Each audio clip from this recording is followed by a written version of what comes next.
So, welcome to our second presentation of LETS, Language and English Teachers Seminar. A group of crazy teachers from Rio who came from Recife. In a reunion we had that was an initiative from the embassy in Brasilia, and we decided to share what we learned to everyone. So I'm very happy that Julia is among these crazy teachers from Rio. Julia Monteiro dos Santos is a teacher of English that has been teaching since 2012.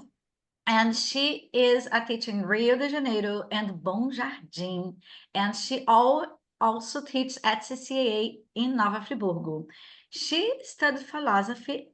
Let me see if it is. Okay, I'm trying to translate in Portuguese to English, like real time now. And language studies, Portuguese and English. And she has a specialization in methodology of teaching Portuguese and English from Cândido Mendes. And she participated in PDPI. So she went to Georgia State University. And also she took TESOL course, TESOL Methodology from OPEN last year. And Bright this year, all of them Bright, that is Brazilian Innovative Teachers of English, and Open, that I don't remember all the letters, but it's in our form. It's a program, it's an online program that has lots of opportunities for teachers. We are gonna receive a member of the embassy at 10, so just after Julia. So this person, that is Elmara Moraes, will talk about all the opportunities the embassy has, okay, and the Department of State they have. So we are gonna learn a lot from Julia because she's gonna share what she has learned from Open TESOL Methodology course with us. So welcome, Julia.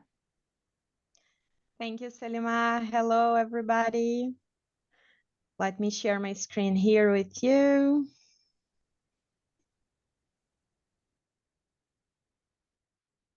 Just a second.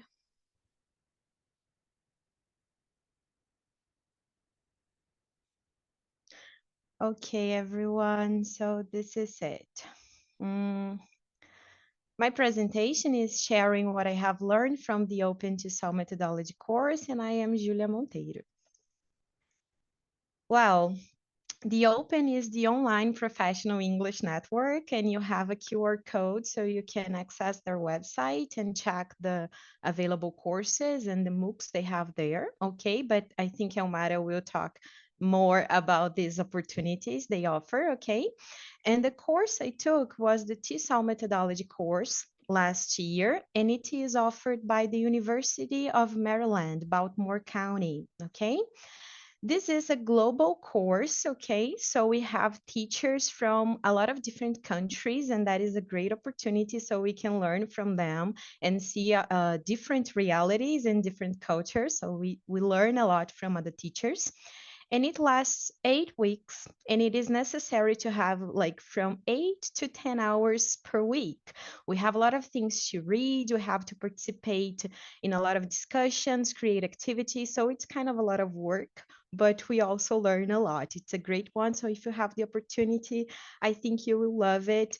And sometimes we think like, our reality is not a TESOL class, right? We are English, we are teachers of foreign language, but we can adapt a lot of things, we can learn a lot. So if you have the opportunity, please take.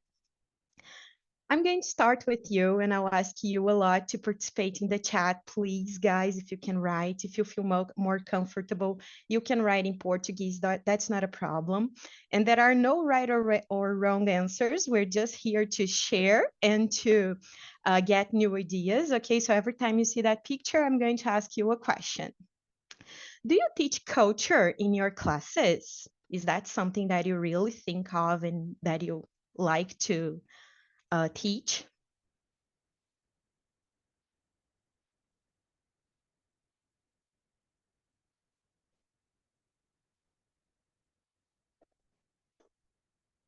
No, I don't. Okay, the Open. It's not this one. So do you teach culture? Can I share a little bit? Can I share a little bit? Yeah, sure. Yeah. Be my guest. So I am very worried about teaching culture, but I always like to think that we have to run away from teaching only the United States and British culture. So I always try to show students all the countries that have English as a first language or as lingua franca, and I try to show the culture from these other countries too. So we empower students to believe that they can have their accents and explore other accents and other materials. So I really like to show culture. Very good. And there are other people that are saying yes, right? That is it. So it gives me the next question, whose culture? But I think you already said a little, right? To try to run away from just like American and British culture. And that was actually my point, okay, here. Because we have to remember that we are teaching English as an international language, okay? So it's kind of English doesn't belong only to the countries that are native speakers, right? They belong to everybody that speaks English now. And it's important to teach culture because some expressions are related to it, okay? So McKay identified 3 levels of culture that are important for us to work and to teach in our classrooms, okay? That are the target culture materials, the source culture materials, and the international culture materials. So the target one will be, we will teach the culture of native English-speaking countries, the culture of those countries, okay? The source culture, we will teach Brazilian culture in English. And the international one, we could teach like Japanese culture in English as well, okay? So it doesn't need to be an English-speaking country, okay? And it's important to achieve that 3 levels of culture because we have to think about culture, we have to think about this scenario, like interculturalism instead of biculturalism. We are teaching English as a global language, so our students need to be able to talk about their culture to different people and to learn from other cultures as well, okay? So we decide what we teach, but we should try to achieve these 3 levels of culture, okay? And one more question. How culture is taught in your teaching materials? Do you think that your teaching materials, they cover these 3 levels of culture or no? Because some of you said that you teach, so what do you think?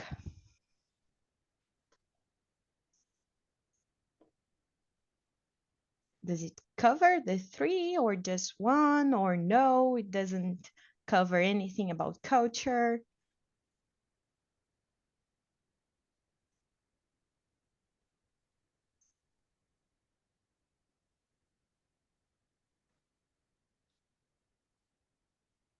Do we have answers? Oh, good. But Luisa, do you use culture in your material, the one that you created? Do you have these 3 levels or no? You don't teach culture? Yes, I do. Good. I try to insert them, but I mean, I think it's so sad that we are in 2024 and we don't have like the ready materials, like the course books and things like that. I feel that they don't explore at all. They only focus on what we're saying, right? Yes. And it takes a longer time of preparation. Thanks God we have ChatGPT, but yeah, so I try to create my own material using these things that you mentioned. Very good. Okay. And like you said, sometimes we have books, but they are like in a different level that our students are, right? So we have to prepare a lot for them to be able to do that kind of activity that we have there. Okay, a lot of people saying that Brazilian culture is taught in their material. That is great. Okay. Very good. Okay. Guys, like I said, no problem if you don't teach culture. That's not right or wrong. It's just something that we should think of and try to incorporate in our classes if we can, okay? Something else that was important about the course is the cooperative learning that was explained by Dr. Spencer Kagan. It encourages and creates opportunities and activities for the students to work in small groups. So this is just like that we should think about the activities that we give, not to expect our students to do them individually, but they can gain a lot of things if they do them in small groups, okay? So if we use this, it increases engagement, motivation, participation, and collaboration, okay? They get more engaged if they are in small groups. And I know that we have some challenges doing that in our classes, okay? Like chaos, unnecessary chatter, noise, and time, okay? But it's something that if we understand the challenges, we can try to manage the challenges, right? So chaos, they are going to speak a lot, they are going to change their desks, so they're going to make a lot of noise, and sometimes we don't have time for that. But we can create, for example, a group, like we can create a group before our classes start, okay? So they know what we expect them to do. We can ask them to sit in groups before our class, so we have some things to manage, okay? And you're going to understand why I'm saying that, okay? Let's move on a little. We talk about a lot like learner-centered classrooms, guys, and we need to remember that the focus is on the learner, okay? That is important. And the teacher's role has changed. We're not anymore a controller of the classroom, okay? We are a facilitator. So our main activities here are to observe, to advise, and to direct our students, okay? And here there are some important things for us to understand the teacher's role in a learner-centered classroom. Teachers allow learners to have more initiative and responsibility, guide, motivate, advise, and monitor students' progress, provide diverse communicative activities, involve students in group and collaborative work. So that's what I was mentioning, okay? Keep students interested and motivated, and become committed to professional and personal growth, okay?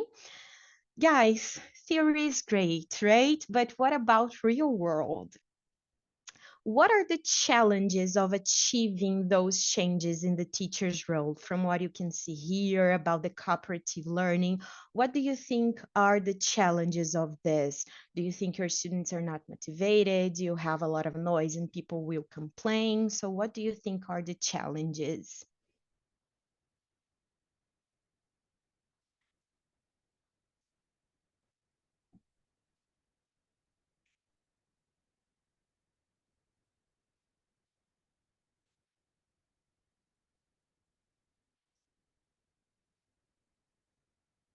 You can say, if you want, you can turn on your microphones instead of writing the chat.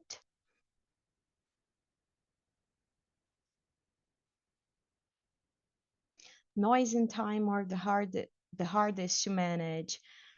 I think I agree with you, Cynthia. That is it, because you see, we don't have a lot of time, and sometimes they get too agitated in the classes, right? But I think it's something that we really need to work with them. And if we create an environment where they are engaged, and we do that frequently, those at least the noise part we can manage, because they are going to be used, okay, to it. Oh, thanks for sharing, Carla. Material there. That is it. Thanks a lot. Students get distracted easily and do not understand the task. That is true, okay? That is true.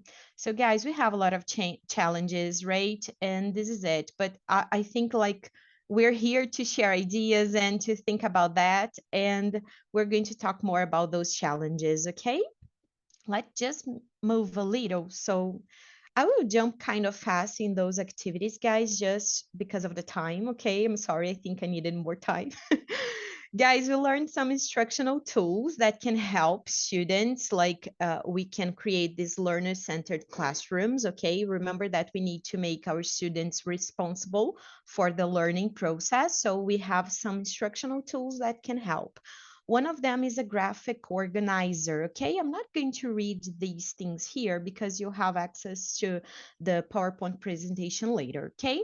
But a graphic organizer is an activity you can do before, during, and after instruction. It's just to help students understand better what they are doing and find the information faster. So, for example, imagine your students are learning about numbers. You can give them this activity. I can talk about, and then you have some topics: quantity, age, prices, telephone numbers, and time. And your students can select like their emotion related to that. Do they feel very comfortable doing that, using that specific topic? They're going to select the emoji on the far right, okay? If they think they know, but they still have some questions, they're going to select the one in the middle. And if they are not comfortable at all talking about that specific topic, they can select the emoji on the far left, okay? And they can create their own example so that relates to them better. They can remember things better, and they kind of take that to their personal lives, okay? So this is great for any kind of thing, that any kind of subject you are teaching them, okay? And if you have problems with copies, sometimes you don't have copies available, you can ask them to draw those emojis, okay? For them, it's easy. They know how to do it. You can put the topics on the board and ask them to draw the emotion they feel about the topic. So it's something very good to do with our students from all ages, okay? Another one is a learning log. This kind of activities to be done after learning, okay? So we have here a monthly log, because for me, for example, it's very difficult to do a daily log. We can have daily, weekly, monthly logs, because I just have one class per week, right? Actually, 2 classes, but only 1 day with them. So what do we do here? We have new words I learned. So they are going to write the things that they learned during that month that you are teaching them. And then questions I have: what is not clear for them? What do they still need to learn? Or what is difficult for them? Or what did they think about when they were learning something? That can also be a question. And another space to write what I want to learn next. So you see, we are connecting what they learned to something else they want to learn. And here we have what I can do to learn more. So here the students will create their strategies to learn more. It can be like to search on a dictionary, to watch videos, to create a study group. So they are going to be responsible for their learning process, which is something very important in a learner-centered classroom, okay? And also, guys, a student checklist. This kind of activity is very simple too, but very important for our students. Somebody said about the instructions that the students do not understand sometimes what we expect them in a task. And this helps a lot because you put the goal. What do they have to do in this activity? And they're going to check like yes or no. Have I done this? Or no. And then when they get all yeses, they are prepared. Their task is finished. So here I have an example, because I asked them to prepare an assignment talking about something that was happening when they arrived at home. They had to create a poster with a sentence and a picture. They had to tell the sentence in front of the class, and they had to understand the meaning, and they had to put the sentence in the correct verb tense, okay, the past continuous. So they can check if they have done all the steps that I asked them to do. And when they get all yeses, they know they are prepared to present. If they get any no's here, that means I still have to do something before my work is done, okay? So it helps a lot students understand our expectations, okay? Something now kind of a little different, but very important as well, guys. That is, do you observe other teachers' classes? And does anyone, a teacher or coordinator, observe your classes? And who and for what purpose? Is it to check if you're using the right methodology, if you're controlling your classes well?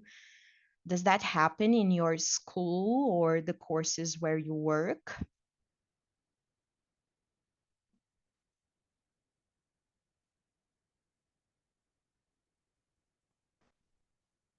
I have never observed anybody classes. Good. No, in public schools, I don't observe anybody. I observe my classes. That is it.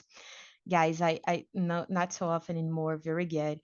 Actually, I'm from public schools as well, and it doesn't happen at the public schools, okay? And sometimes I think teachers get a little afraid when we say about observing, right? But guys, that is something very great that I learned from the course, okay? That is peer observation. When we are at college, we have to observe other teachers' classes, right? We have to take notes, so we learn a lot from them. But when we are teaching, we stop doing that because we think it's not good. People will feel uncomfortable. But we have a lot of benefits from that, okay? We can think about our teaching practice. We can make better decisions. We can learn new ideas from each other, and we can share ideas on the best practices and the best teaching strategies, like what we're doing, why we're doing, and how we're doing. And I have a solution because I know that time is not our friend when we talk about observation, right? Sometimes we don't have another teacher to come to our classes at that time. But something I have done, and it helped me a lot, is to record some classes or some activities, okay? And you can do a self-observation, okay? So you don't need another person to do it.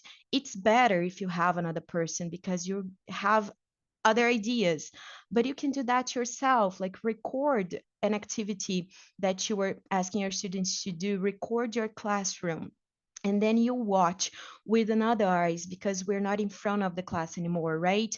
We can pay attention to what we are doing. How do I walk in the classroom? Were my orientation clear to my students? What were my students doing while I was teaching, while I was asking them to do something? Did I give enough time for them to perform that activity? So it's something good. And sometimes we cannot see all of these things when we are in class. So start thinking about this observation. It's something that really helps our teaching process. And like I said, if you have a teacher, another teacher to share this experience, it's better because you can share ideas, you can improve his or her activities, and the other way around too, okay? And the observer should always know what to look for, okay, guys? So it's better if you say, oh, I want you to observe what my students are doing in class, or if my orientations were good. And remember to keep that question in mind, what students are doing. So while you were giving orientation, while you are walking in the class, what are they doing? This helps improve our reflexive teaching, which is something very important. And I promise I'm finishing, Solimar. Don't be mad at me. But one more question. Oh my gosh, guys. I'm the witch. You're not. I know we are very strict on time. But guys, when you think about planning your classes, what is the first thing that you think? Is it on your students? Is it on the activity? What is the first thing you think? I thought if they are going to be interested, if they're going to like it. Very I good, do think, Cynthia. yeah, I think about that. Very good. That is I very also think important, about actually. that, but I think about how in the end, students are going to be able to practice or to do what I have just taught them. Good. This is it. Very good. Thanks for sharing. Guys, I think you can find more information on that and see the PowerPoint presentation later, but this is the backward design. I don't know if you watched the series Dark on Netflix. Remember Dark, like the end is the beginning. So in the backward design, we have to think about the outcome first, like what do we want our students to learn? And then we're going to think about how we're going to assess them, and then how we're going to instruct them, okay? So then we think about the activities. This process helps because it is clear what we want our students to be able to do at the end of the class, okay? I know it's sometimes not the order that we choose, but try to think about that. I'm not going to read all of this because we don't have time, so I'm sorry for that. But let me jump for something very good at the end, okay? Guys, don't forget, it's essential that we think about our lesson planning, okay? It's something very important and we should never skip this step, okay? It makes our classes completely different. Here are some hints for you to keep in mind. Okay, and one that I really want to call your attentions are the last two. You can read them all, guys. I'm sorry I won't have time to read, but little things matter.